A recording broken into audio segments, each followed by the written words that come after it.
Buongiorno e ben ritrovati con una nuova edizione del TG Flash di New Sicilia.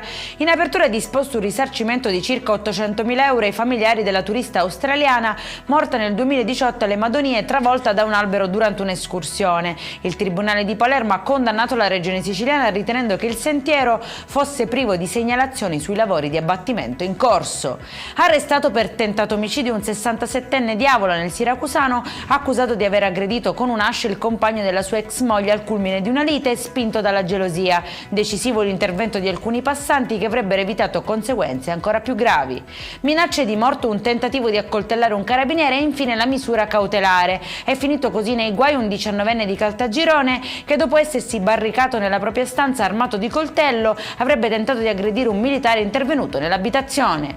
Nessun passo avanti nelle indagini sull'omicidio di Pier Santi Mattarella. L'esame del DNA è eseguito sull'impronta trovata nella Fiat 126 utilizzata dai killer non ha fornito risultati utili. Il materiale genetico, compromesso dal tempo, è risultato inutilizzabile rendendo impossibile il confronto con i profili degli indagati.